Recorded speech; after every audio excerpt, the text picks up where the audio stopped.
কেউ যদি আল্লাহু আকবার বাদ দিয়ে আল্লাহু আকবার না বলে যদি সরাসরি হাত বেঁধে দিয়ে যদি সূরা শুরু করে দেয়, আলহামদুলিল্লাহি রাব্বিল আলামিন আর রহমানির রহিম মালিকি ইয়াউমিদ্দিন, নামাজ হবে? কথা বলি, নামাজ হবে? কেন প্রথম ফরজ আল্লাহু আকবার বলে নাই? কথা বলি ঠিক কিনা? নামাজের ভিতরের প্রথম যে ফরজ।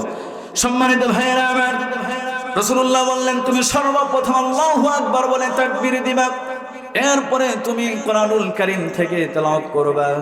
তোমার তেলাওয়াত যখন শেষ হয়ে যাবে আল্লাহু আকবার বলে রুকুতে যাবা, সুবহানা রাব্বিয়াল আযীম শান্তভাবে রুকু করবা, সামিআল্লাহু লিমান হামিদা বলে দাঁড়িয়ে যাবা। দাঁড়ানোর সময় অবশ্যই তোমার মাজাকে, তোমার মেরুদণ্ডের হাত দিকে সোজা করতে হবে। এটি হচ্ছে ইসলামের ওয়াজিব বিধান। কোন বান্দা যদি সামিআল্লাহু লিমান হামিদা বলার পরে ইচ্ছাকৃতভাবে মাজা বাঁকা অবস্থায় যদি সিজদায় চলে যায়, তার সালাত হবে না। ঠিক কি না? এমন মুসল্লি আপনাদের পারকালপুরে, আমাদের শিবগঞ্জে আছে না নাই? মানে ওর যত তাড়াতাড়ি পারা যায় ওর জন্য ভালো, কিন্তু এই বিধান, ওয়াজিব বিধান কেউ যদি ছেড়ে দেয়, নামাজ হবে? কথা বলি, নামাজ হবে? রাসূলুল্লাহ এই জন্য বললেন যে সামিআল্লাহু লিমান হামিদা বলার পরে তোমার মাজাটাকে সোজা করতে হবে, মেরুদণ্ডের হাড্ডিটাকে সোজা করতে হবে। এরপর আল্লাহু আকবার বলার পরে সিজদায় যেতে হবে। সুবহানা রাব্বিয়াল আ'লা 3 বার, 5 বার, 7 বার, যার যতবার ইচ্ছা হয় তেলাওয়াত করার পরে রাসূলুল্লাহ বললেন তুমি আল্লাহু আকবার বলে উঠে যাওয়া, সিজদার মধ্যে বসবা। এই বসা অবস্থায় সোজাভাবে বসতে হবে। এটিও হচ্ছে ইসলামের শরীয়তের ওয়াজিব বিধান। ঠিক কি না? কেউ যদি আল্লাহু আকবার বলার পরে মানে এক সিজদা থেকে আরেক সিজদা সোজা হয়ে বসে নাই, দ্বিতীয় সিজদার জন্য চলে গেছে, ইচ্ছাকৃতভাবে যদি করে থাকে তাহলে তার নামাজ হবে। আর ভুলবশ যদি হয়ে যায়, ভুলবশত হলে সাও সিজদা দিয়ে নামাজ সঠিক করতে হবে। সম্মানিত ভাইয়েরা আমার, আমরা যদি একটু চিন্তা করতাম আমরা কার সামনে দাঁড়িয়ে আছি, কার কাছে আমরা কথা বলতেছি, একটু চিন্তা করে দেখেন। প্রথম সিজদা থেকে আমরা যখন সোজা হয়ে বসি, এই বসা অবস্থায় একটা আমরা দোয়া পড়ি। কথা বলি ঠিক কিনা?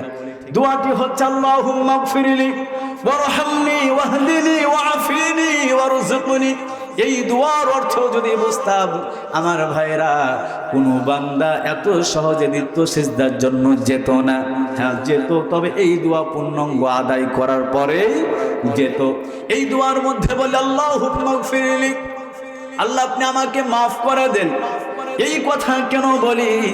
নিজে স্বীকার করে নিলাম আল্লাহ দুনিয়াতে যত গুনাহ করেছি, জেনে করেছি, না জেনে করেছি, গোপনে করেছি, প্রকাশ্যে করেছি, আমার গুনাহ মাফ করার মতো কেউ নাই, একমাত্র আপনি রব, আপনি রব। আল্লাহুম্মা গফিরলি, আল্লাহ আপনি আমাকে মাফ করে দেন, আল্লাহ আপনি আমাকে মাফ করে দেন। এরপরে বলি আল্লাহুম্মা গফিরলি ওয়ারহামনি, আল্লাহ আপনি আমাকে রহম দেন, আল্লাহ আপনি আমাকে রহম দেন। একটু আগে আমি বললাম আপনার আমার জীবনে প্রতিক্ষণ, প্রতি মুহূর্ত, প্রতি সেকেন্ড আল্লাহ রাব্বুল আলামিনের রহম লাগবে। আল্লাহর রহম ছাড়া এক সেকেন্ডও জীবন চলে না। এই জন্য আমরা নামাজের মধ্যে বলি ওয়ারহামনি, আল্লাহ আপনি আমাকে রহম দেন, আপনার রহম ছাড়া আমাদের কোনো উপায় নাই। সম্মানিত ভাইয়েরা আমার, বাবাজিরা আমার, রাসূলুল্লাহ সাল্লাল্লাহু আলাইহি ওয়াসাল্লামকে আল্লাহ রাব্বুল আলামিন জানায় দিচ্ছেন, হে নবী আপনি যখন কোরআনুল কারীম তেলাওয়াত করা শুরু করবেন, তেলাওয়াতের শুরুতেই বিতাড়িত শয়তান থেকে আল্লাহ রাব্বুল আলামিনের কাছে পানাহ চাইবেন। এই মর্মে আল্লাহ সুবহানাহু ওয়া তাআলা কোরআনুল কারীমের সূরাতুন নাহল 98 নম্বর আয়াতে কারিমা দিয়ে জানায় দিচ্ছেন, فإذا قرأت القرآن فاستعذ بالله من الشيطان الرجيم। পড়ি আল্লাহু আকবার। আল্লাহ রাব্বুল আলামিন জানায় দিচ্ছেন আপনি যখন কোরআনুল কারীম তেলাওয়াত করা শুরু করবেন, তেলাওয়াতের শুরুতেই বিতাড়িত শয়তান থেকে, অভিশপ্ত শয়তান থেকে আল্লাহ রাব্বুল আলামিনের কাছে পানা চাইবেন। সম্মানিত ভাইয়েরা আমার, শয়তান থেকে পানা চাওয়ার দরকার আছে না নাই? জবান খুলে পড়ে আছে না নাই? এই মর্মে আল্লাহ সুবহানাহু ওয়া তাআলা কোরআনুল কারীমের সূরাত আরাফ 200 নম্বর আয়াতে কারিমা দিয়ে আরো জানাই দিচ্ছেন, ওয়া ইম্মা ইয়ানজাগান্নাকা মিনাশ শাইতানি নাযগুন ফাসতাইয বিল্লাহ। পড়ে আল্লাহু আকবার। আল্লাহ সুবহানাহু ওয়া তাআলা জানাই দিচ্ছেন, রাসূলুল্লাহকে বলছেন, হে নবী, আপনাকে যখন শয়তান ধোঁকায় ফেলে দেবে, আপনাকে যখন ওয়াসওয়াসা দিয়ে আপনাকে যখন পরাজিত করতে চাইবে, বিতাড়িত যখন করতে চাইবে, সেই সময় আপনি আল্লাহ রাব্বুল আলামিনের কাছে শয়তান থেকে পানা চাইবেন। সম্মানিত ভাইয়েরা আমার, সহিহ বুখারী মুসলিমের হাদিসের মধ্যে এসেছে, রাসূলুল্লাহ জানাই দিচ্ছেন, আশ-শাইতানু জাসিমুন আলা কলবি ইবনি আদম ফাইযা যাকারাল্লাহা খানাসা ওয়া ইযা গাফালা ওয়াসওয়াসা। প্রত্যেকটা আদম সন্তানের অন্তরের মধ্যে শয়তান চলে আসে, আসার পরে চেপে বসে যায়। বান্দা যখন আল্লাহ রাব্বুল আলামিনের জিকির শুরু করে দেয়, ফাইযা যাকারাল্লাহ, বান্দা যখন আল্লাহকে স্মরণ করে, খানাসা, তখন শয়তান দূর হয়ে যায়। শর্ত হলো, শয়তান যখন অন্তরের মধ্যে চেপে বসে যাবে, সেই সময় জিকির করতে হবে কার? জবান খুলে পড়ি কার? কিন্তু আমরা আল্লাহর জিকির করতে চাই না। আল্লাহর জিকির কাকে বলে? সহিহ বুখারীর হাদিস দ্বারা প্রমাণিত উত্তম জিকির হচ্ছে আল্লাহ রাব্বুল আলামিনের কোরআন পড়ি সুবহানাল্লাহ। জিকির হচ্ছে সুবহানাল্লাহ, আলহামদুলিল্লাহ, লা ইলাহা ইল্লাল্লাহু আল্লাহু আকবার। শয়তান থেকে বাঁচতে যদি হয়, আল্লাহর জিকিরের বিকল্প কোনো কিছুই নাই। কিন্তু আমরা জিকিরের নাম দিয়ে আরো কি করি? ভণ্ডামি করি। কথা বলি ঠিক কিনা? কি জিকির? বর্তমান সময়ে জিকিরের শব্দটা যদি আমি মাহফিলে বলে থাকি, এবং অনেক বক্তাই যখন বলে, যুবক ভাইদেরকে দেখে মুচকি মুচকি হাসে। জিজ্ঞাসা করলাম, হাসেন কেন? বলে, হুজুর, জিকিরের কথা বললাম, আমরা একটা গ্রুপের দিকে সঙ্গে সঙ্গে চলে যাই। সেই গ্রুপটা কি? সুন্নি গ্রুপ, যারা নিজেদেরকে সুন্নি বলে দাবি করে, তাহিরি গ্রুপ। কথা বলি ঠিক কিনা? ওরা জিকির করে, ইয়া রাসূলুল্লাহ, ইয়া হাবিবাল্লাহ, আপনি আল্লাহর নূর নবী, আমার দেহ মন বলে নবী নবী, আমার দেহ মন বলে নবী নবী, আমার দুই নয়নে ভাসে ছবি, আমার দেহ মন বলে নবী নবী। ঠিক কিনা? এমন জিকির ওরা করে কি করে না? সম্মানিত ভাইরা আমার, শুধু তাই নয়, ওরা জিকির করে, দয়াল তোর লাইগা রে আমার অঙ্গ জরম জহর, মোহনে লয় উইরা যাইতাম ছাইরা বাড়ি ঘর, দয়াল তোর লাইগা দেন দেন দেন দেন। ঠিক কিনা? এমন জিকির, এরকম জিকির ইসলামে আছে, শরীয়তে আছে। আবার আর এক দল জিকির করে, নতুন ঈদের চাঁদ উঠেছে 18 রঙাই, তোরা দেখবি কারাং ভাই বোনেরা আইরে ছোটে গান দান দান দান দান। ঠিক কিনা? সম্মানিত ভাইরা আমার, কোরআন সুন্নাহ প্রমাণ করে উত্তম জিকির হচ্ছে আল্লাহর কোরআন, উত্তম জিকির হচ্ছে সুবহানাল্লাহ, আলহামদুলিল্লাহ, লা ইলাহা ইল্লাল্লাহ। এমন শব্দ বাদ দিয়ে কেউ যদি জিকির করে, আল্লাহর নামে চালায় দিতে চায়, এমন বাবার নামে জিকির করে, এটা 100% ভণ্ডামি ছাড়া আর কিছুই হতে পারে না। ঠিক কিনা? এজন্য আমরা জিকির করব কার? সম্মানিত ভাইরা আমার, আমি আপনাদেরকে বোঝাতে চেষ্টা করতেছিলাম, শয়তান যখন অন্তরের মধ্যে চেপে বসে যাবে, আল্লাহ রাব্বুল আলামিনের জিকির যখন বান্দা শুরু করে দেয়, হাদিসের মধ্যে রাসূলুল্লাহ বলছেন, খানাসা, শয়তান দূর হয়ে যায়। ওয়াইদা গফালা ওয়াসওয়াসা, আর বান্দার অন্তরের মধ্যে শয়তান যখন চেপে বসে যায়, বান্দা যখন আল্লাহ রাব্বুল আলামিনের জিকির থেকে আলাদা হয়ে যায়, গাফেল থাকে বা পৃথক হয়ে যায়, শয়তান তখন তাকে ওয়াসওয়াসা দেওয়া শুরু করে দেয়। এই জন্যই রব্বুল আলামিন রাসূলুল্লাহ সাল্লাল্লাহু আলাইহি ওয়াসাল্লামকে বললেন, আপনি যখন কোরআনুল কারীম তেলাওয়াত শুরু করবেন, সেই সময় অভিশপ্ত ইবলিস থেকে, বিতাড়িত শয়তান থেকে আল্লাহর কাছে পানা চাইবেন। এখন অভিশপ্ত ইবলিস থেকে পানা চাইব কিভাবে? আপনি আমি যদি শরীরের শক্তি প্রয়োগ করে শয়তানের সাথে ফাইট করতে চাই, তাকে দূর করতে চাই, পারবো না। আপনি আমি যদি লাঠি সোটা দিয়ে তার সাথে যুদ্ধ করি, পারবো না। আপনি আমি যদি রিয়াল বার দিয়ে তাকে ধ্বংস করার চেষ্টা করি, পারবো না। তার কারণ শয়তানকে তো আমরা দেখি না, ঠিক কিনা? তবে শয়তান আমরা দেখি, এক প্রকার শয়তান দেখি, যারা হচ্ছে মানুষ শয়তান। কথা বলি ঠিক কিনা? শয়তান কয় প্রকার? দুই প্রকার। রাসূলুল্লাহ সাল্লাল্লাহু আলাইহি সাল্লামের প্রতি আয়াতে কারিমা নাযিল হয়েছে, আপনি আমি সকলেই পারি সূরাতুন নাস মিনাল জিন্নাতি ওয়ান নাস। রাসূলুল্লাহকে বলছেন আপনি বিতাড়িত, মানে মানুষ শয়তান থেকে, জিন শয়তান থেকে পানা চাইবেন কার কাছে? আল্লাহর কাছে। এক প্রকার শয়তান আমরা দেখি, তবে আসল শয়তানকে আমরা কি করি না? দেখি না। এই জন্য আপনাকে আমাকে শয়তান থেকে যদি পানা চাইতে হয়, এই শয়তান থেকে পানা চাওয়ার জন্য রাসূলুল্লাহ সাল্লাল্লাহু আলাইহি ওয়াসাল্লাম হাদিসের মধ্যে দোয়া শিখিয়ে দিয়েছেন। আপনি আমি সকলেই পারি কোরআন পড়ার আদব রক্ষার্থে শয়তান থেকে পানা চাওয়ার জন্যই রব্বুল আলামিনের কাছে আমরা দোয়াটি পড়ে নিচ্ছি। আমরা সবাই পড়ি, আউযু বিল্লাহি মিনাশ শাইতানির রাজিম। আল্লাহ রব্বুল আলামিনের কাছে আশ্রয় চাইলাম বিতাড়িত শয়তান থেকে। কোরআন তেলাওয়াতের শুরুর আদব, এবার যখন আপনি শুরু করে দিবেন, আর একটি গুরুত্বপূর্ণ আদব আছে। সেই আদবের কথা আল্লাহ সুবহানাহু ওয়া তাআলা কোরআনুল কারীমের সূরা আরাফ 204 নম্বর আয়াতে কারিমা দিয়ে জানাই দিচ্ছেন, ওয়া ইযা কুরিআল কুরআনু ফাসতামিউ লাহু وأنصتوا لعلكم ترحمون। পড়ি আল্লাহু আকবার।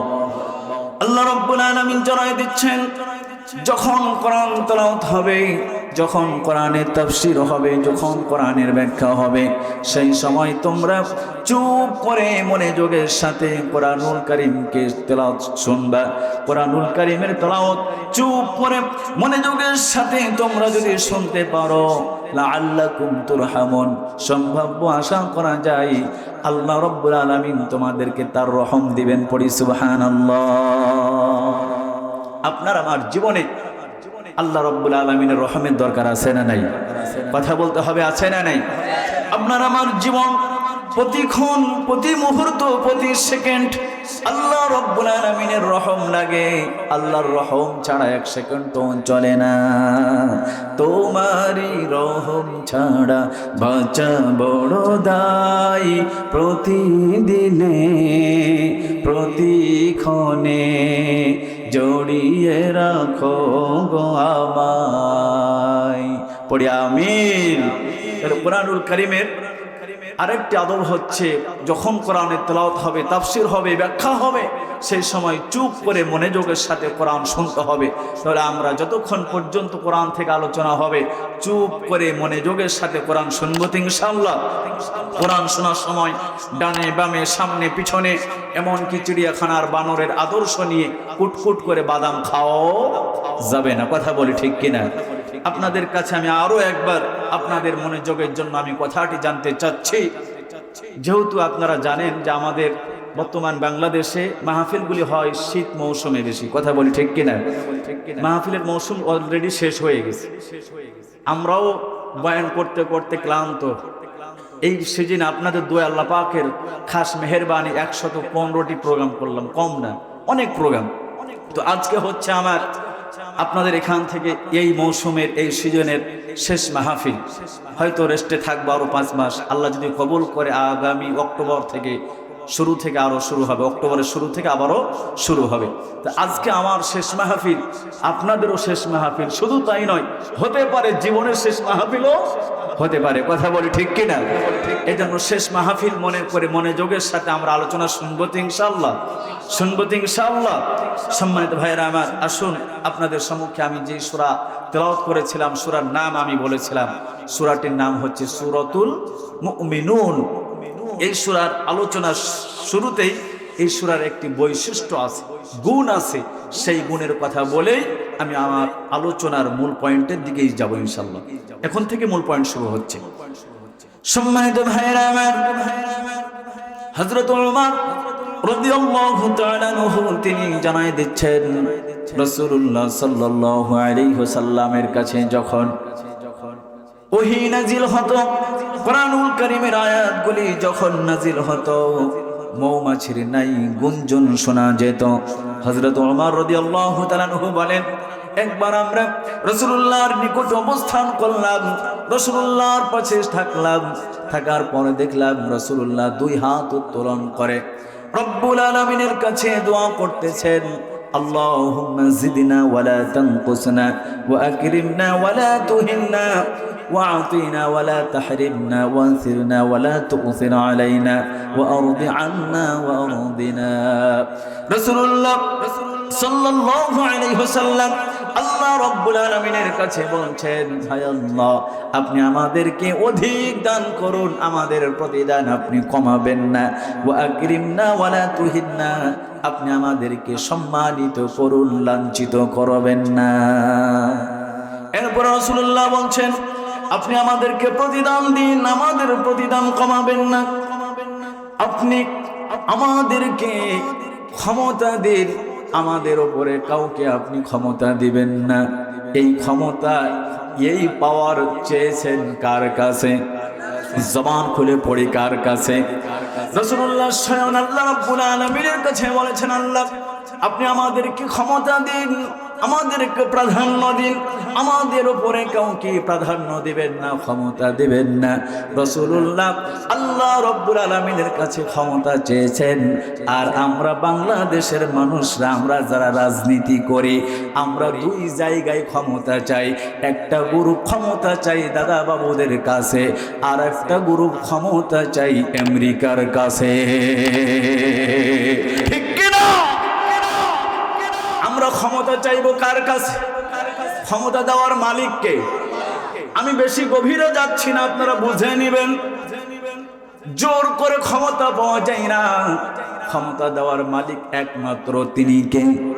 এই জন্য রাসূলুল্লাহ বলছেন, আল্লাহ আপনি আমাদেরকে ক্ষমতা দিন, আমাদেরকে প্রাধান্য দিন, আমাদের উপরে অন্য কাউকে আপনি প্রাধান্য দিবেন না। এরপর রাসূলুল্লাহ দোয়া করছেন, আপনি আমাদের প্রতি সন্তুষ্ট হন, আমাদেরকে আপনি সন্তুষ্ট করুন, আপনাদেরকে আপনি রাজি খুশি রাখুন।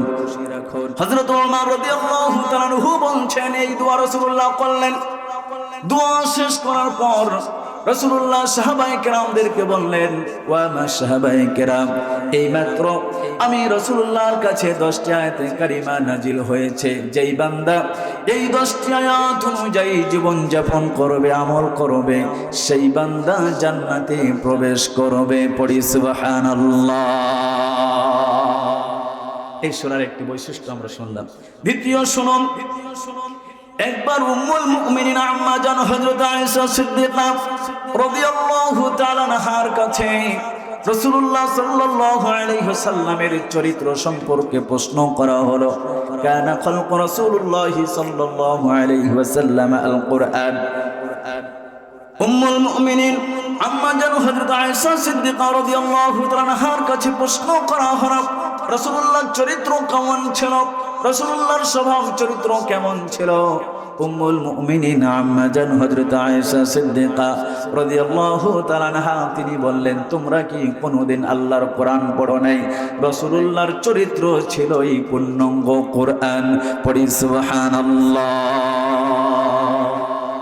সম্মানিত ভাইরা আমার, একটু চিন্তা করে দেখেন, আপনার আমার চরিত্রের যখন সার্টিফিকেট লাগবে, আপনার আমার যখন প্রত্যয়নপত্র লাগবে, আমরা ইউনিয়নে চলে যাই, পৌরসভায় চলে যাই, যাওয়ার পরে চেয়ারম্যান মেম্বারের কাছে আমরা আমাদের চরিত্রের সার্টিফিকেট চাই।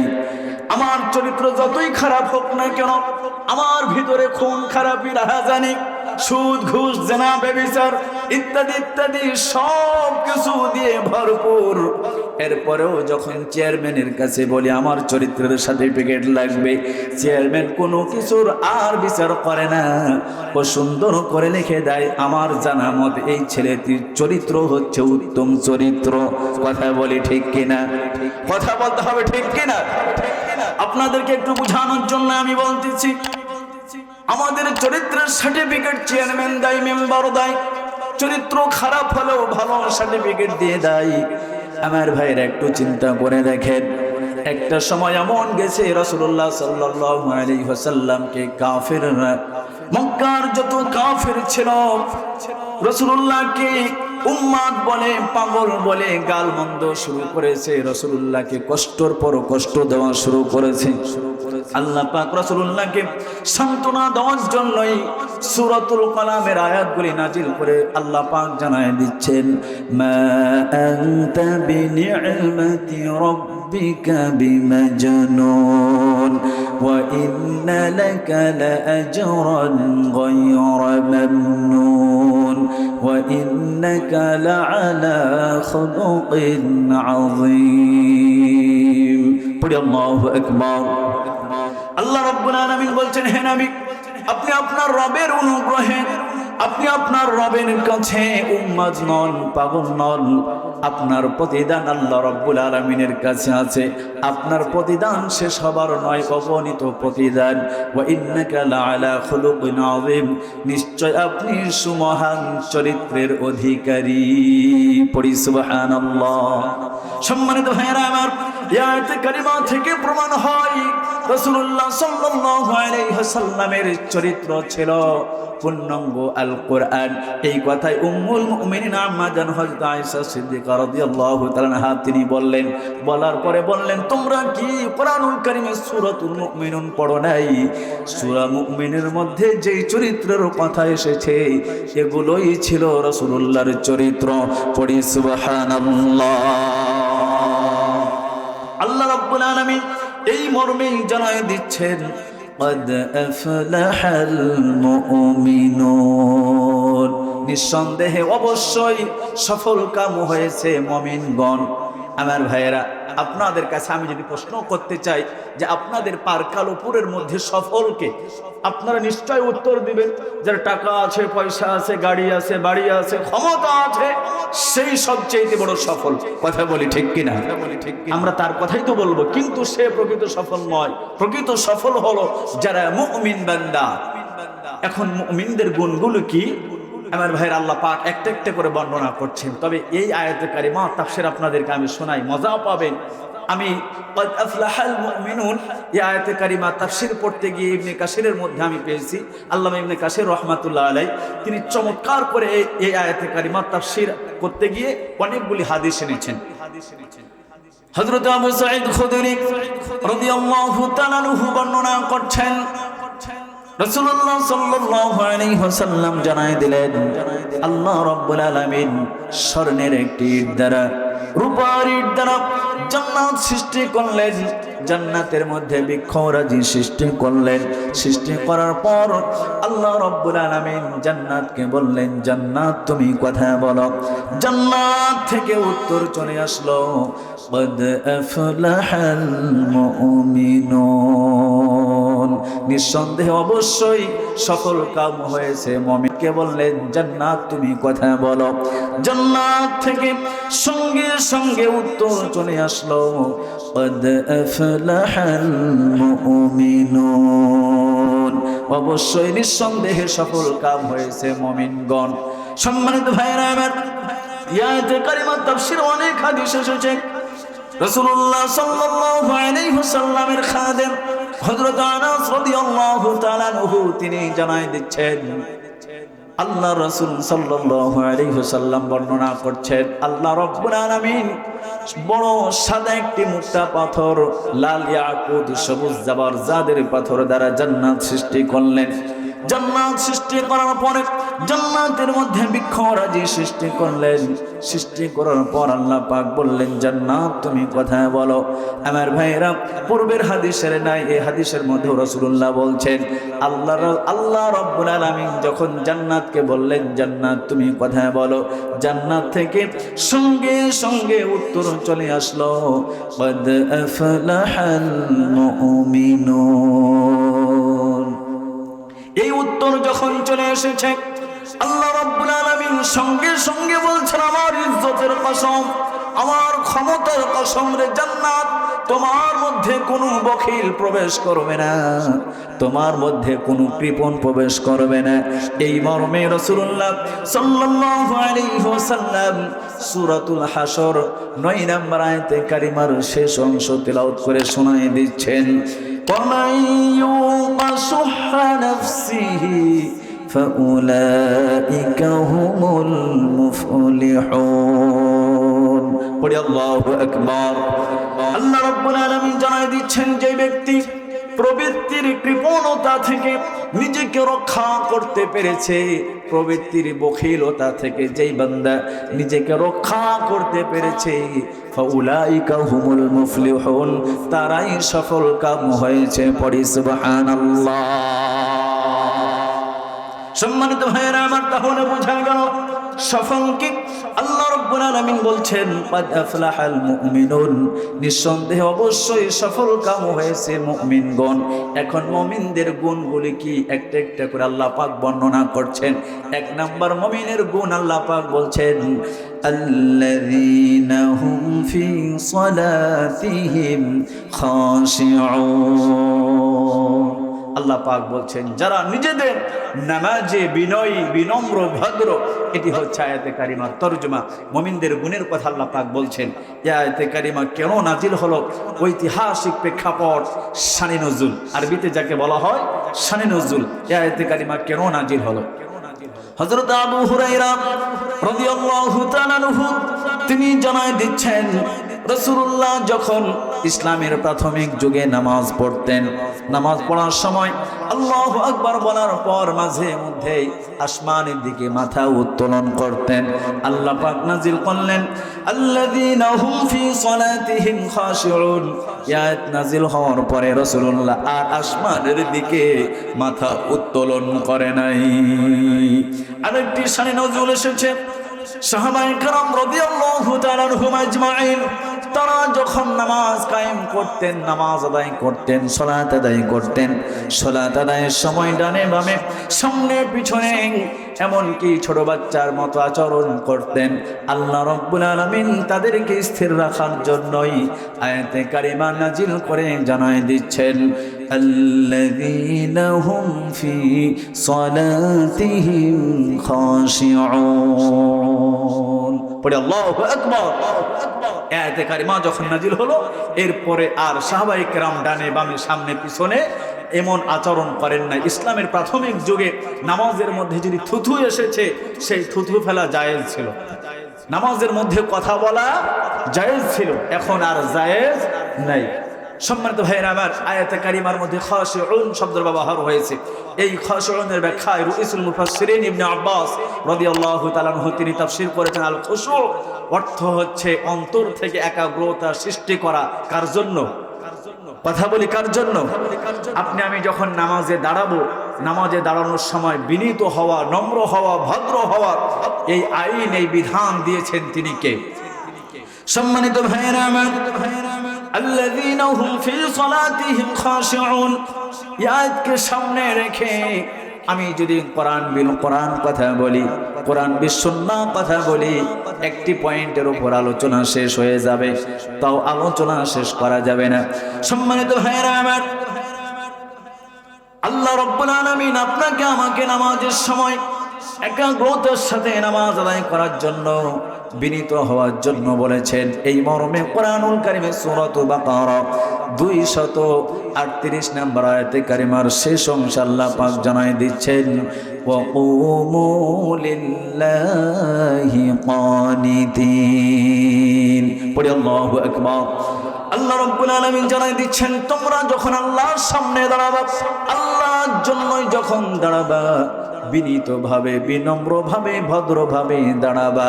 এই বিনম্রভাবে, ভদ্রভাবে দাঁড়ানোর নির্দেশ কার? জবান খুলে পড়ি কার? একটি উদাহরণ, এক্সাম্পল, মিসাল যদি দিয়ে আপনারা ভালো বুঝবেন।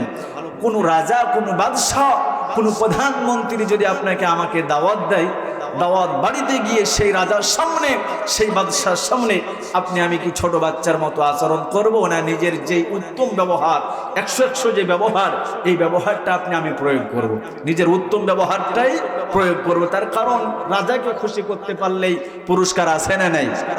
তো যিনি রাজার রাজা, যিনি বাদশার বাদশাহ, আল্লাহ রাব্বুল আলামিনের সামনে যখন দাঁড়াবো, নামাজে যখন দাঁড়াবো, সালাতে যখন দাঁড়াবো, সেই সময়ে এমনকি আল্লাহু আকবার বলার পরে ফ্যানের মধ্যে ময়লা কম না বেশি এটা দেখা যাবে? কথা বলি যাবে?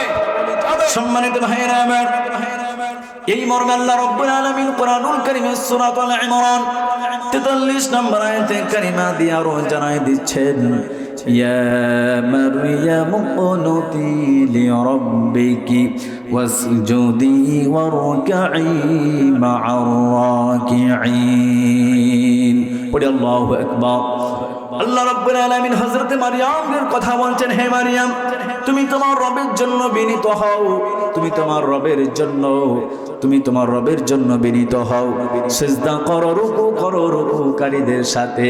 আয়াতে কারিমার মধ্যে বিনীত হওয়ার কথা আল্লাহ রাব্বুল আলামিন হযরত মারইয়ামকে বলেছেন। সম্মানিত ভাইয়েরা আমার, নামাজের মধ্যে যদি একাগ্রতা না থাকে, নামাজের মধ্যে যদি বিনয় না থাকে, খুশু যদি না থাকে, নামাজ কি হবে? কথা বলি হবে। আর যদি বিনয়ের সাথে, বিনম্রতার সাথে, খুশুর সাথে যদি সালাত আদায় করি, আমি যদি নামাজ পড়ি, আপনার আমার দাম কত, মূল্য কত, আমি হাদিস থেকে আপনাদেরকে শোনাই। হযরত ওসমান রাদিয়াল্লাহু তাআলা আনহু তিনি বর্ণনা করছেন, আল্লাহ রাসূল সাল্লাল্লাহু আলাইহি ওয়াসাল্লাম জানায় দিচ্ছেন, যেই বান্দা উত্তম রূপে ওযু করেছে, উত্তম রূপে ওযু করার পর সেই বান্দা আল্লাহ রাব্বুল আলামিনের জন্য সালাত আদায় করেছে, ও খুশুআহা ওয়া রুকুআহা, সালাতের রুকু এবং সিজদাগুলোকে সঠিকভাবে আদায় করেছে, ইল্লা কানাত কাফারাতাল লিমা ক্বাবলাহা মিনাজ যুনুব, এই নামাজ তার বিগত জীবনের যত গুনাহ আছে সমস্ত গুনাহ আল্লাহ রাব্বুল আলামিন maaf করে দেন। পড়ি সুবহানাল্লাহ। এই হাদিসের মধ্যে যে গুনাহ মাফের কথা পাওয়া যাচ্ছে, একটাই কারণ, বিনীতভাবে, বিনম্রভাবে যারা নামাজ আদায় করবে, এই নামাজের বিনিময়ে তার জীবনের গুনাহ মাফ করে দিবেন। তিনি কে? সম্মানিত ভাইয়েরা আমার, শুধু তাই নয়, খালিদ ইবনে যায়েদ রাদিয়াল্লাহু তাআলা আনহু থেকে বর্ণিত, তিনি জানাই দিচ্ছেন, রাসূলুল্লাহ সাল্লাল্লাহু আলাইহি ওয়াসাল্লাম আরেকটি হাদিসের মধ্যে বলছেন, মান তাওয়াদ্দা ফাহসানা wudu'ahu থুম্মা সাল্লা রাকআতাইন লা ইয়াসুহু ফীহিমা গুফিরা লাহু মা তাকদ্দামা মিন যামবি। আল্লাহ রাসূল বলছেন, যেই বান্দা উত্তম রূপে ওযু করবে, ওযু করার পর 2 রাকাত নামাজ আদায় করবে, লা ইয়াসুহু ফীহিমা, এই 2 রাকাত নামাজের মধ্যে কোনো ভুল করবে না, গুফিরা লাহু মা তাকদ্দামা মিন যামবি, এই নামাজ তার বিগত জীবনের যত গুনাহ আছে সমস্ত গুনাহ maaf করে দেওয়া হবে। পড়ি সুবহানাল্লাহ। এই হাদিসের মধ্যেও পাওয়া যাচ্ছে লা ইয়াসুহু ফীহিমা, কোনো ভুল করবে না, তার মানে বিনীতভাবে, একাগ্রতার সাথে বান্দা সঠিকভাবে নামাজ আদায় করবে। সম্মানিত ভাইয়েরা আমার, শুধু তাই নয়, আমি হাদিসগুলো একটা একটা করে যদি সামনে আনি, অনেক হাদিস আসবে। আরেকটি ছোট্ট হাদিস এই মর্মে আপনাদেরকে আমি শোনাই। রাসূলুল্লাহ একই কথা বলছেন, যে ব্যক্তি উত্তম রূপে ওযু করবে, উত্তম রূপে ওযু করার পরে 2 রাকাত নামাজ আদায় করবে, যেই 2 রাকাত নামাজের মধ্যে তার অন্তর, তার মন 100 থাকবে, কোনো ভুল করবে না, এইভাবে 2 রাকাত নামাজ আদায় করতে পারলেই ওয়াজাবাত লাহুল জান্নাহ, 2 রাকাত নামাজের বিনিময়ে তার জন্য আল্লাহ রাব্বুল আলামিন জান্নাতকে ওয়াজিব করে দেন। পড়ি সুবহানাল্লাহ। আমার ভাইরা, এই হাদিসের মধ্যেও বোঝা যাচ্ছে একাগ্রতা, বিনম্রতা, ভদ্রতা, খুশু। আমার ভাইরা, কিন্তু আমরা যখন নামাজ আদায় করি আমাদের মন থাকে, কথা বলি, নামাজে থাকে? আপনারা কেউ হাসবেন না, আমি হাসানোর জন্য বলছি না, একটা উদাহরণ দিচ্ছি। একবার ইমাম সাহেব 4 রাকাত নামাজ পড়াচ্ছেন, 4 রাকাত বিশিষ্ট ফরজ নামাজ পড়াচ্ছেন। হঠাৎ করে ইমাম সাহেব ভুলবশত 3 রাকাত নামাজ আসসালামু আলাইকুম রহমতুল্লাহ, আসসালামু আলাইকুম রহমতুল্লাহ, কোনো মুসল্লি ভুল ধরতে পারে নাই, কেউ এটার ব্যাপারে সজাগ ছিল না। একজন দাঁড়িয়ে বলতেছে, হুজুর নামাজ ভুল হয়ে গেল। ইমাম সাহেব বলে, সবাই যখন আমরা এক যে নামাজ ভুল হয় নাই, আপনি একাই বলতেছেন নামাজ ভুল হয়েছে, আপনার দলিলকে আপনি বলেন। বলে, হুজুর মাইন্ড করবেন না, আমার 4টা দোকান আছে। কয়টা? বলে, আমার 4টা দোকান আছে, আমি 4 রাকাত নামাজের সংক্ষিপ্ত 4টা দোকানের হিসাব টানি, তো 3টা দোকানের হিসাব হয়েছে, আর একটা দোকানের হিসাব বাকি, তার আগেই তো নামাজ শেষ হয়েছে, তার মানে নামাজ 3 রাকাত হয়েছে, নামাজ ভুল হয়েছে। কথা বলি ঠিক কিনা? আমরাও তো এমন করি, আল্লাহু আকবার। যেই যেই গ্রুপের আমরা মনে করেন আমরা হুজুরেরা অমুক জায়গায় মাহফিলে ডেট নিয়ে রেখেছি, সেদিন যে কিভাবে যাব আর কিভাবে আসবো, এই যে একটা চিন্তা। আল্লাহু আকবার। কৃষক মানুষ, ওই ভুঁয়ে 20 কেজি সাহাদ দিতে হতো, কিন্তু অমুকের বাপ যখন কহিলে 25 কেজি দিয়ে দিছি, ভুলে গেছে। এইভাবে মনটা অন্যদিকে নিয়ে চলে যায় শয়তান। কথা বলি ঠিক কিনা? আবার কেউ আল্লাহু আকবার, বেটা বেটির বিয়ে, মানে আঞ্চলিক ভাষায় বলছি, বেটা বেটির বিয়ে, বেটি বিয়ে দিব, বিহার বাড়ি থেকে 120টা মানুষ পাঠাবে, আবার জামাইকে আর 15 দিতে হবে, ঘরের আসবাবপত্র দিতে হবে, বিভিন্ন চিন্তায় নামাজের মধ্য থেকে, সালাতের মধ্য থেকে মনটা শয়তান চিলের মতো, চিল যেমন বাচ্চাকে নিয়ে চলে যায়, ঠিক নামাজি ব্যক্তির, নামাজি বান্দার মনটাকে শয়তান উড়িয়ে নিয়ে চলে যায়। কথা বলি ঠিক কিনা? এই জন্য নামাজের মধ্যে খুশু থাকা লাগবে, একাগ্রতা থাকা লাগবে, মনটা 100 থাকতে হবে। 100 যদি নামাজের মধ্যে মন না থাকে, নামাজ হবে?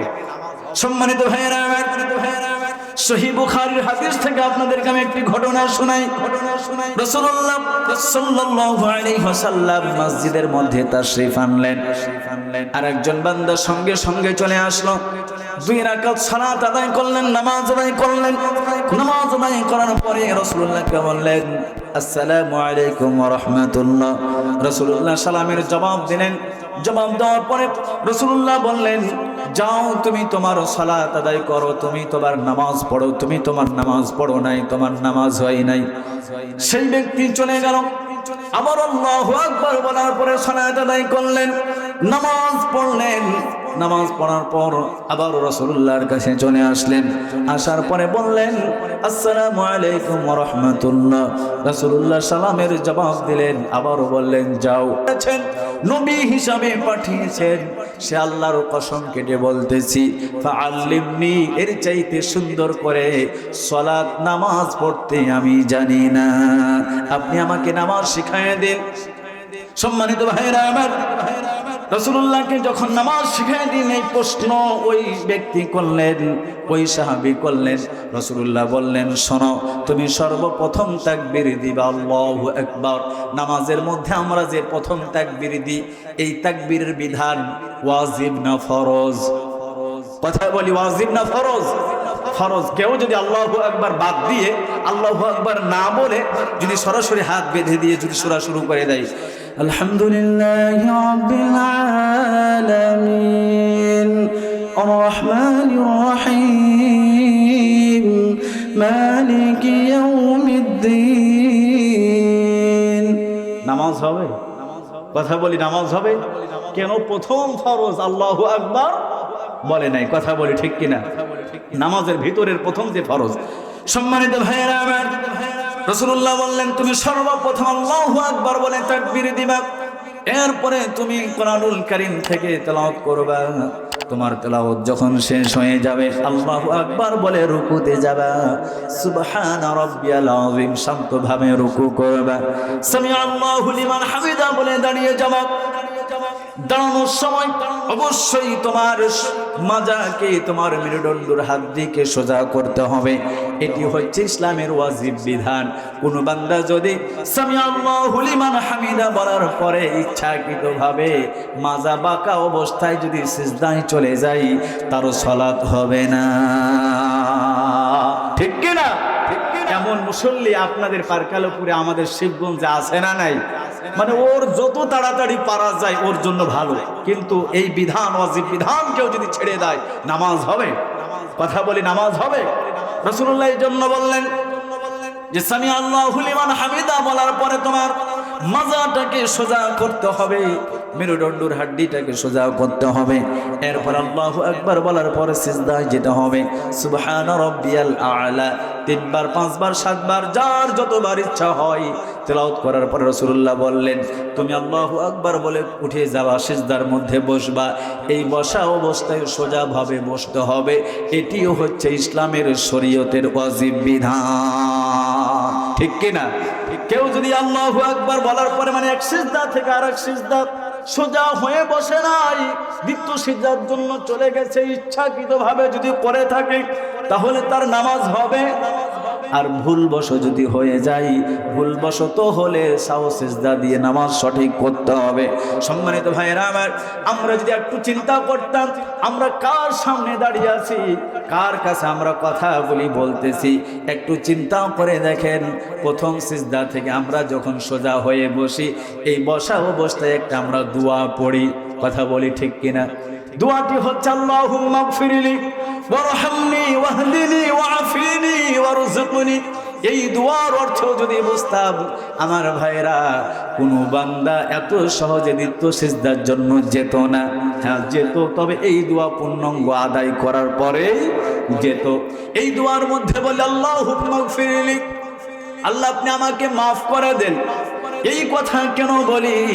নিজে স্বীকার করে নিলাম আল্লাহ দুনিয়াতে যত গুনাহ করেছি, জেনে করেছি না জেনে করেছি, গোপনে করেছি প্রকাশ্যে করেছি, আমার গুনাহ মাফ করার মতো কেউ নাই, একমাত্র আপনি রব, আপনি রব।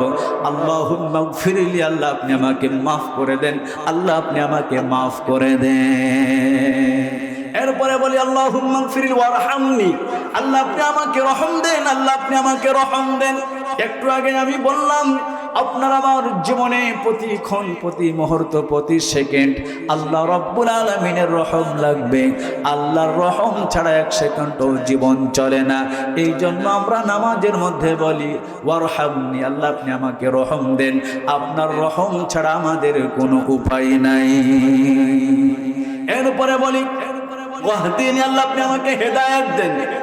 দুনিয়ার যখন কোনো লিডারের পিছনে দৌড়াই, দুনিয়ার নেতার পিছনে যখন দৌড়াই, দুনিয়ার নেতা আপনাকে আমাকে রিয়ালবার তুলে দেয়, হাতের মধ্যে ককটেল তুলে দেয়, হাতের মধ্যে বোমা তুলে দেয়। আজকে এই মাগরিবের পরে ঘটনা, আমি ছত্রাজিতপুর বাজারে অবস্থান করতেছি।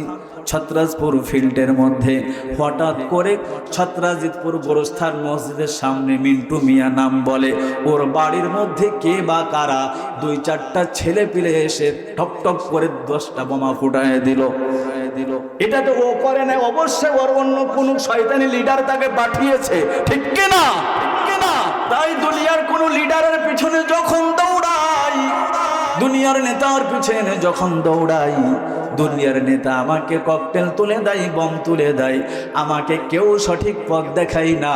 তাই নামাজের মধ্যে বলি ওয়াহদিনি, আল্লাহ আপনি আমাকে সঠিক পথ দেখান, আপনি তো সঠিক পথ দেখনেওয়ালা, আপনি তো হেদায়েতের মালিক, ঠিক কিনা? এই কথাগুলোর মধ্যে এত কথা থাকে কিন্তু আমরা চিন্তা করে দেখি না, কথা বলি ঠিক কিনা? সম্মানিত ভাইয়েরা আমার, এরপর আমরা আল্লাহ তাআলার কাছে বলি আল্লাহ আপনি আমাকে মাফ করে দেন, আল্লাহ আপনি আমাকে রিজিক দেন, রিজিক দেন। দুনিয়ার মধ্যে রিজিকের পেরেশান, রিজিকের টেনশন অনেক বেশি। যা হোক রাসূলুল্লাহ সেই ব্যক্তিকে বলছেন তুমি এইভাবে করে সোজাভাবে বসবা, এরপরে আবারও সিজদায় যাবা, সিজদা থেকে উঠে এরপরে তুমি তাশাহুদ পড়ে, দুরূদ শরীফ পড়ে, দোয়া মাশুরা পড়ে আসসালামু আলাইকুম ওয়া রাহমাতুল্লাহ, আসসালামু আলাইকুম ওয়া রাহমাতুল্লাহ। এটাই হচ্ছে তোমার খুশুর সাথে নামাজ, ঠিক কি না? এইভাবে নামাজ আদায় করলে নামাজ কবুল করবেন তিনি কে? কিন্তু আমরা সালাম ফেরার সময় আসসালামু আলাইকুম ওয়া রাহমাতুল্লাহ, আর মসজিদের শেষ কাতার পর্যন্ত কে আছে আসসালামু আলাইকুম ওয়া রাহমাতুল্লাহ, ওই দিকে বাম দিকে কে আছে? আমরা এইভাবে কি করি? সালাম ফেরাই। কিন্তু সালাম ফেরানোর নিয়ম হচ্ছে আসসালামু আলাইকুম ওয়া রাহমাতুল্লাহ, এই কান্দের আপনার আমার এই নজরটা থাকবে এই কান্দের ওপরে, ডান দিকে ডান কান্দে, বাম দিকে বাম কান্দে, কথা বলি ঠিক কিনা? কথা বলতে হবে ঠিক কিনা? কিন্তু আমরা অনেক মুসল্লি আছে দেখবেন যে তাশাহুদে যখন বসে থাকে এমন পুঁজিওয়ালা মুসল্লি আপনাদের সমাজে আছে না নাই? আমাদের সমাজে আছে না নাই? আমার ওস্তাদ একদিন এক মুসল্লিকে ধরলেন, মানে আঞ্চলিক ভাষায় আমি বলতেছি, বলছে হাজিবা আমি মানে তাশাহুদ পড়নু, দোয়া মাসুরা পড়নু, মানে দুরূদ শরীফ পড়নু, এত কিছু পড়ার পর সালাম ফিরাই দিলাম, আর তোমার তাশাহুদি কত বড় জিবা যে তোমার তাশাহুদি শেষ হয় না। তো হুজুরদের উপরে হঠাৎ করে অল্প সময় তো গরম, তার কারণ বর্তমান জামানায় হচ্ছে হুজুরের নরম, কথা বলি ঠিক কিনা? তাই হঠাৎ করে গরম হয়ে হচ্ছে কথা বলবেন না। আপনারা মোল্লা মুন্সিরাই গল্প শিখিয়েছেন, কোরআন হাদিস থেকে বলেন যে সেই সময় তাশাহুদ পড়তে হবে। আমি তাশাহুদ পড়ি, আত্তাহিয়াতু পড়ি, আপনি তো শিখিয়েছেন। হুজুরও না ছোড় বান্দা, হুজুর ছাড়ার বান্দা না। বলে ঠিক আছে আপনি আত্তাহিয়াতু পড়েন, আমরা তো শিখিয়েছি কোরআন হাদিস থেকে, এটাই সত্য কথা। কিন্তু তোমার তাশাহুদই কত বড় জিবা যে আত্তাহিয়াতু লিল্লাহ আর পার হয় না। লাস্টে করে যখন দেখে হুজুর আর আমাকে ছাড়বে না, আস্তে করে তিনি নরম হয়েছে, তখন পিঠে হাত দিয়ে বলছে কিছু মনে করিস না রে বা, কিছুই জানি না, এখানটি আর পঞ্জি। কথা বলি ঠিক কিনা? কথা বলতে হবে ঠিক কিনা? আমাদের সমাজেও এমন মুসল্লি আছে যারা নামাজের দোয়া দুরুদ, নামাজের সূরা কেরাত জানে না, শুধু আত্তাহিয়াতু আর সুবহান রাব্বিয়াল আলা পর্যন্ত জানে না, সুবহান রাব্বিয়াল আযীম পর্যন্ত জানে না, শুধু সুবহানা সুবহানা সুবহানা। কথা বলি ঠিক কিনা? তাহলে আমাদের পূর্ণাঙ্গ নামাজ, খুশুর সাথে নামাজ আদায় করার দরকার আছে না নাই? সম্মানিত ভাইরা আমার, এই জন্যই রব্বুল আলামিন মুমিনদের গুণের কথা বলছেন, আল্লাযীনা হুম ফি সালাতিহিম খাশিউন, যারা নিজেদের নামাজে বিনয়ী, বিনম্র, ভদ্র, তারাই হচ্ছে প্রকৃত সফলকাম মুমিন।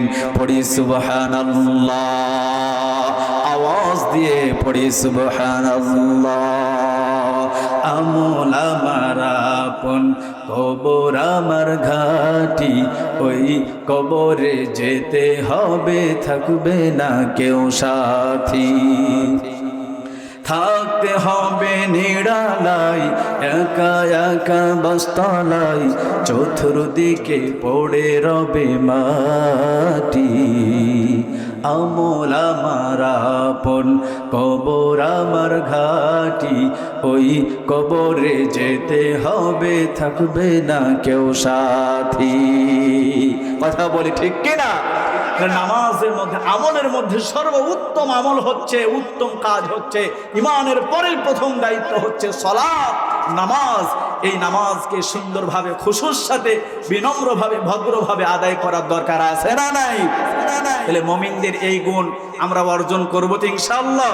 যারা স্থিরভাবে নামাজ পড়ে এরা হচ্ছে মুমিনদের গুণ অর্জন করে, আর যারা স্থিরভাবে নামাজ আদায় করতে পারে না ওরা মুমিনদের গুণ অর্জন করতে পারে না। তাহলে আমরা মুমিনদের গুণ অর্জন করবো ইনশাআল্লাহ।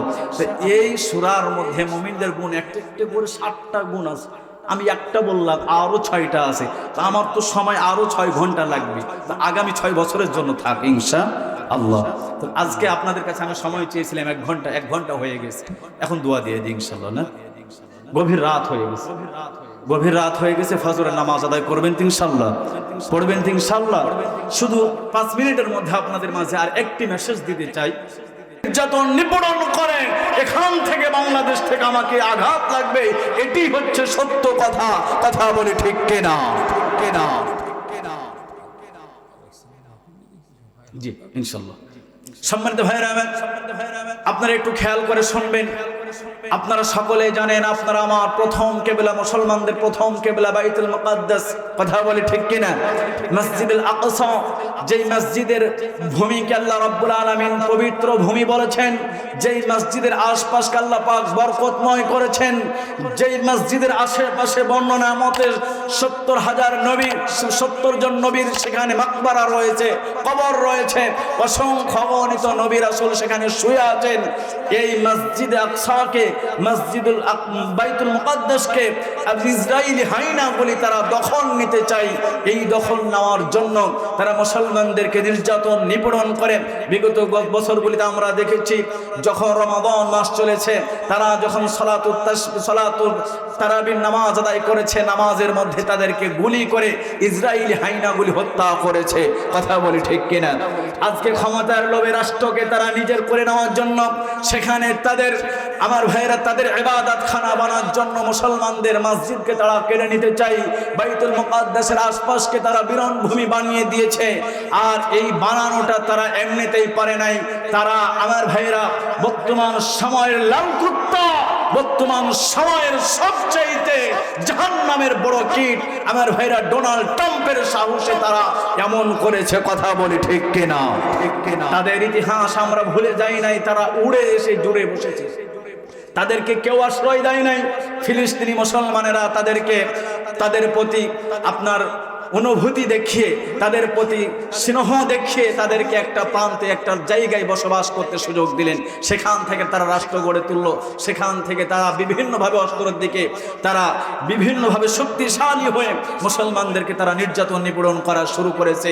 ইহুদি জাতি এমন জাতি, আল্লাহ রাব্বুল আলামিন তাদের ব্যাপারে কোরআনুল কারীমের সূরাতুন নিসা আমার ভাইরা 52 নম্বর আয়াতে কারিমার মধ্যে বলছেন, উলাইকাল্লাযীনা লা'আনাহুমুল্লাহ ওয়া মান ইয়ালআনিল্লাহু ফালান তাজিদা লাহু নাসীরা।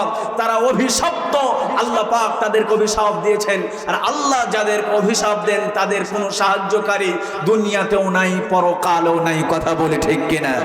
আজকে ইবলিস আমার ভাইয়েরা ইসরাইল হাইনাগুলি তারা যখন মুসলমানদেরকে নির্যাতন করে, নিপীড়ন করে, ডোনাল্ড ট্রাম্প তাদেরকে সাহায্য করতেছে। এটা কোনো দুনিয়ার সাহায্য নয়, বরং এটা তাদের আরো ক্ষতির কারণ। কথা বলি ঠিক কিনা? হাদিসের মধ্যে রাসূলুল্লাহ বলছেন, সময় আসবে এমন যখন ইসরায়েলি হাইনাগুলি, ইহুদিগুলি যখন মুসলমানদের কাছ থেকে পালানোর চেষ্টা করবে, ওরা গাছের আড়ালে দাঁড়াবে।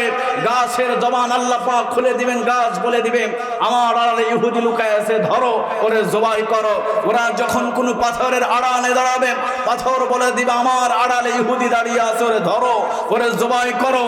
আমার ভাইয়ের, আমরা আশা করছি সময়টা আসবে এমন যখন গাছ বলবে, পাথর বলবে, একটা একটা ইহুদি ধৈরা জবাই কর। কথা বলি ঠিক কিনা? তার কারণ বিশ্বের মধ্যে ওরা এক নম্বর বড় সন্ত্রাস। আমার ভাইয়েরা, জিহাদের মধ্যে আপনারা হাদিসের মধ্যে পড়েছেন, যখন জিহাদ হয়, লড়াই হয়, লড়াইয়ের ময়দানে, জিহাদের ময়দানে কয়েক ব্যক্তিকে আঘাত করা যায় না, নারীদেরকে নিহত করা যায় না, আঘাত করা যায় না, শিশুদেরকে নিহত করা যায় না, আঘাত করা যায় না।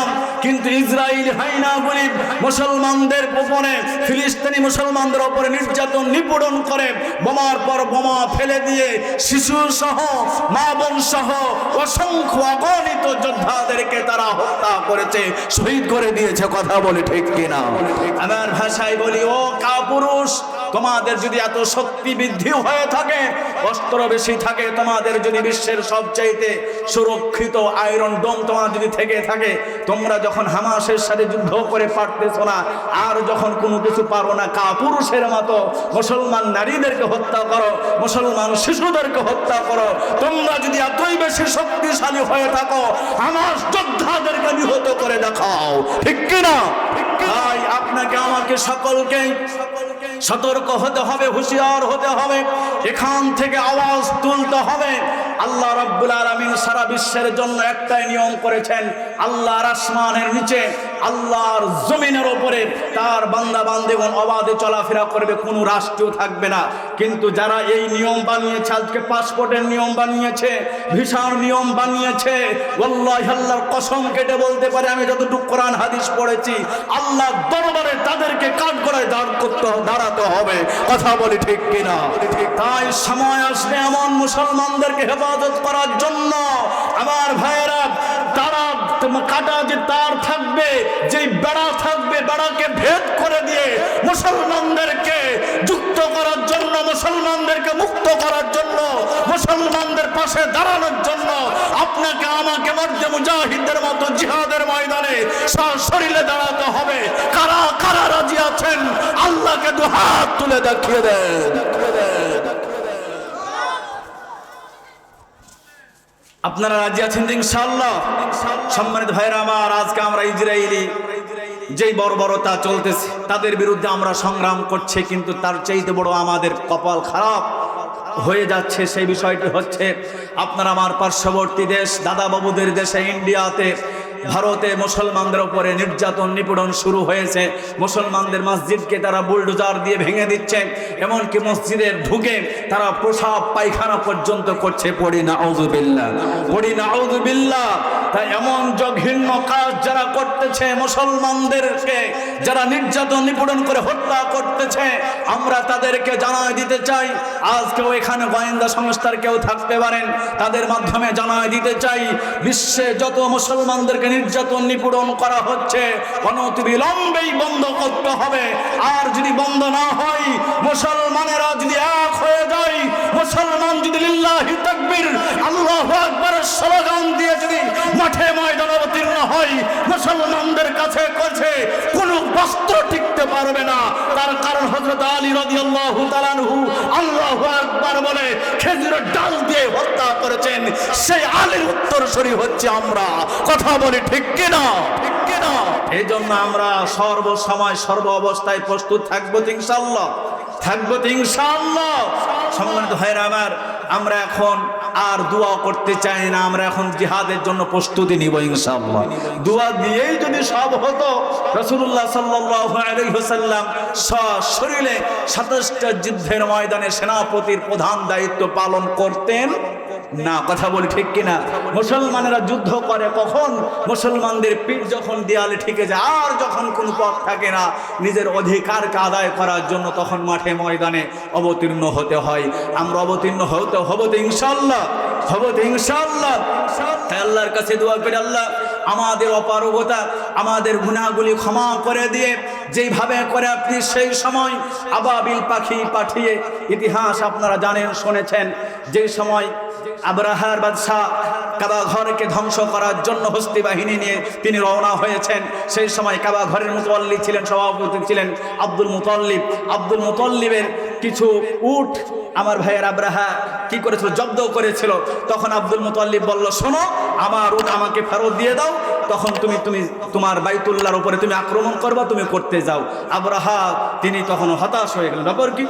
তুমি সভাপতি, তুমি এই জায়গায় বাধা দিবা না করে তুমি এইভাবে করে তোমার উট তুমি চাচ্ছ, আর আল্লাহর ঘর মসজিদ তুমি আল্লাহর উপরে ছেড়ে দিচ্ছ। তখন আব্দুল মুতাল্লিব বলেছিল, আমি আমার সম্পদের নিরাপত্তা দিচ্ছি, আর আল্লাহর ঘরের নিরাপত্তা স্বয়ং আল্লাহই দিবেন। সেই সময় আল্লাহ রাব্বুল আলামিন আবাবিল পাখি পাঠিয়ে সেই সমস্ত হাইনাগুলিকে সাইজদা করে ছেড়েছেন। কথা বলি ঠিক কিনা? তাই আল্লাহর কাছে দোয়া করি, আল্লাহ আমাদের অপারগতা, আমাদের গুনাহগুলি ক্ষমা করে দিয়ে আরো একবার বাইতুল মুকাদ্দাসকে মুক্ত করার জন্য, বাইতুল মুকাদ্দাসকে স্বাধীন করার জন্য, ফিলিস্তিন রাষ্ট্রকে স্বাধীন করার জন্য আপনি আরো একবার আমাদেরকে সচক্ষে দেখায় দেন আল্লাহ, আরো একবার দেখায় দেন আল্লাহ, আরো একবার দেখায় দেন আল্লাহ। পড়ি আমিন, পড়ি আমিন। আল্লাহ পাক আপনাকে আমাকে সহি বুঝ দান করুক। পড়ি আমিন। আলহামদুলিল্লাহি রাব্বিল আলামিন। ربنا ظلمنا أنفسنا وإن لم تغفر لنا وترحمنا لنكونن من الخاسرين. ربنا آتنا في الدنيا حسنة وفي الآخرة حسنة وقنا عذاب النار. يا رب العالمين, মহিয়ান গরিয়ান সর্বশক্তিমান আল্লাহ, আয় আল্লাহ আপনার হুকুম মতো সালাতুল ইশা আদায় করে গভীর রাত পর্যন্ত কোরআন সুন্নাহর আলোচনা হয়েছে। আমি গুনাহগার, কোরআন সুন্নাহ থেকে আলোচনা করে আপনার শাহী দরবারে হাত তুলেছি।